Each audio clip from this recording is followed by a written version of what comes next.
Well, good morning, Mamma Mia. What a day it was yesterday. I am Kenny Polcari, your host of the party, and today is Tuesday, August 6, 2024. And here are the things that you need to know. As you know by now, stocks around the world got crushed yesterday, right? We could point to at least 7 causes, but I'm sure you'll find many more if you really dig deeper. Bonds continued to rally while oil and gold continued to get sold. Today the move's very different, but I don't think it's over yet, and nor should you. And what are we having for dinner tonight? We're having the cavatappi with pea pesto. It is delicious and simple to make. Okay, so look, I can't reiterate this enough. The pendulum always swings too far to the right, and then it comes back and it swings way too far to the left in any correction, causing all kinds of nervousness and angst and pandemonium. But mamma mia, what a swing that was yesterday, right? Really, it was incredible to see around the world.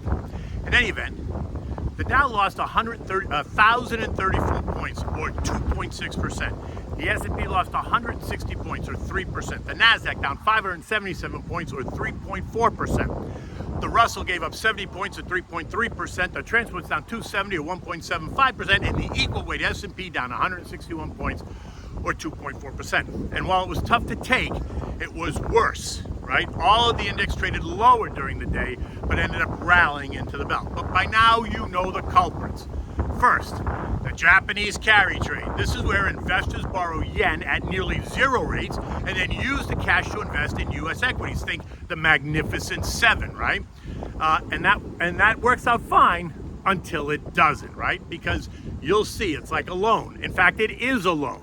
And at some point, you need to pay the loan back. So when the economy appears to be slowing and the Fed holds rates steady on rate cuts, the angst builds, right? Recall the market, traders and hedge funds and everyone had been screaming for the Fed to cut. So when the Fed doesn't cut, what happens? Well, they all run for the door, and they all run for the same door at the same time to try to sell their stocks, and boom, the bottom falls out. 2, the Fed. They didn't cut rates in July, and they didn't commit to really cut them later in the year. They left that door wide open, but they didn't say definitely. And since the odds had been increasing for a July rate cut as well as a September, November, and December rate cut, the trader types, the hedge funds, started to stamp their feet, right? And saying, okay, we'll show them. We'll just sell stocks and create pressure on the Fed until they cut. And that, too, forced the carry trade to implode, which put more pressure on U.S. stocks. 3, margin calls. Investors who use margin to amplify their returns, they got caught with their pants down as well, because they too had to sell stocks to raise cash in order to pay the margin loans, right? You have to understand how margin work, right? They loan you 50% and you put up 50%. But when the value of the investment drops below the maintenance margin, which is your 50%, then the broker issues a margin call and demands that you put up more money. And if you don't have that money, then what do you have to do? You have to sell stocks to raise the cash. Gabish? More pressure. That's all you have to realize. 4, the question of whether or not the U.S. economy is really circling the drain or not. Now, some think that we're slowing, some people think that we're fine, and there's certainly others think we are circling the drain. And it is those guys, mostly the algorithmic traders, that wreak havoc on the markets, because they too all run for the door to sell stocks. You see this pattern? Everyone's running to the door to sell stocks. 5, you got the algo traders. Algos are not human beings. They are computers. They have no sense of value or commitment to any position. All they know is they operate on a set of mathematical rules. Once these rules are broken, all hell breaks loose, right? They too run to the door to initiate sell orders until the charts and until the technical indicators suggest that the index or the stock is oversold, right? And then it works the other way. They come in and they rush in the door to try to buy stocks, which we might actually see today after the beating stocks got yesterday.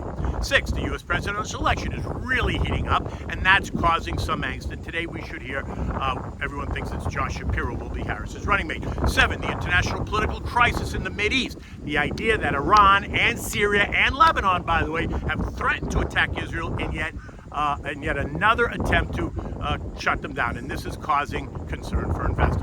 And this all means that it's nervous. And so when the whole damn place gets nervous, crypto got killed, gold sold off, take margin calls also to help, they sell gold to help pay back brokers. Oil is down. The only thing that went up were bonds. Why? Because there's safety in U.S. Treasury bonds.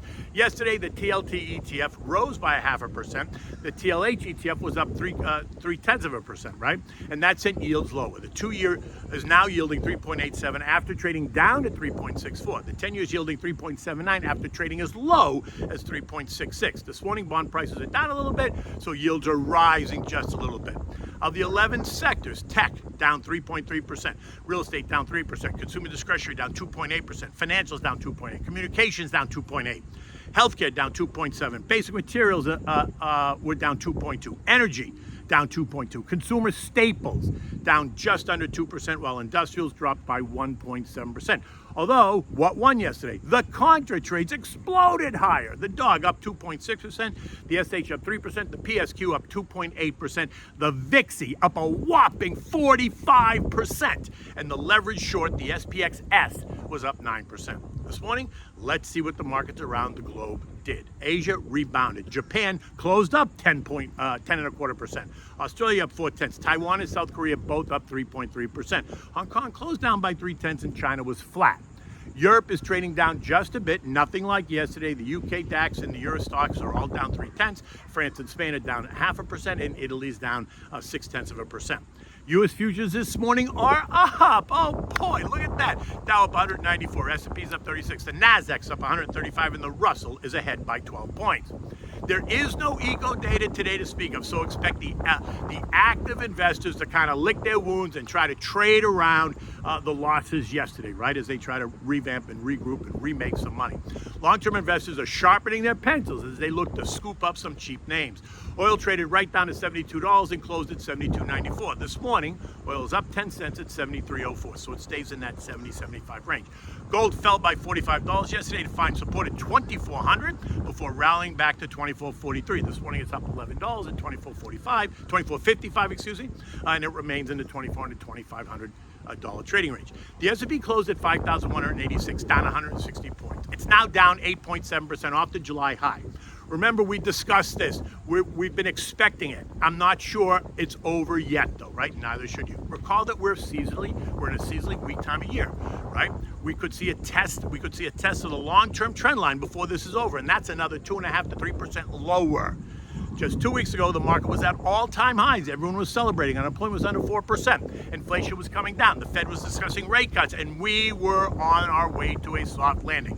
Yeah, how's that working out? Friday's NFP report ignited a fire that spun out of control. But remember, while this seems chaotic, is in fact a sign of a healthy market.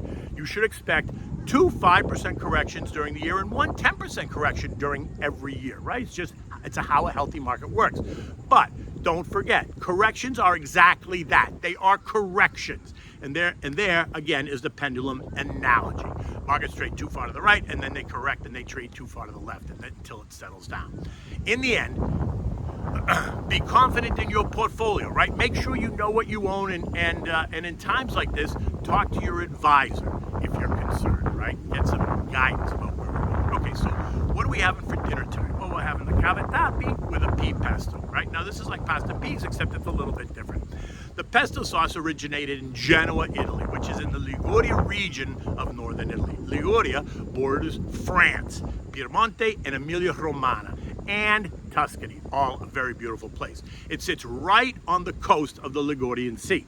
Now, the hills lying around it around that area immediately, coupled with the sea, account for a mild climate year-round. Average winter temperatures are 45 to 50 degrees, and summer temperatures are 70 to 75 degrees, right? This makes it a very temperate and beautiful place year-round, and as such, remains a quite popular place for visitors to Italy. Pesto is usually made with basil. Remember, basil, garlic, pine nuts, parmigiana cheese, and olive oil. In other recipes, remember, I substitute basil for arugula or asparagus or broccoli and make pesto out of all those, not together, individually, right? So today we're going to use peas. Now for this, you're going to need a bag of frozen peas, a parmigiana cheese, 2 garlic cloves, a splash of lemon juice, all right, a bit of chopped basil, pepper, and a little bit of salt, because remember, the cheese is salty enough, so don't overdo the salt.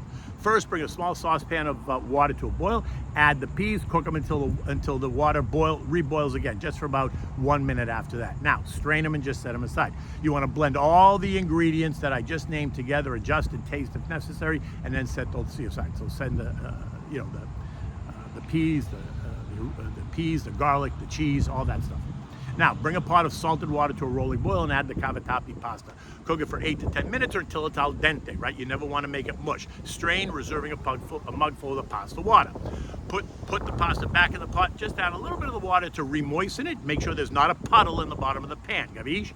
Now, add the pea pesto to the pasta. Toss it and then serve it immediately in warm bowls. Always have extra grated cheese on the table for your guests. And again, it's a simple meal. It's easy to prepare, right? Enjoy it for what it is. Comfort for your family. In any event, it is kind of a windy day here. You can hear it. Look, there's still some clouds above up there, although the sun's trying to peek out.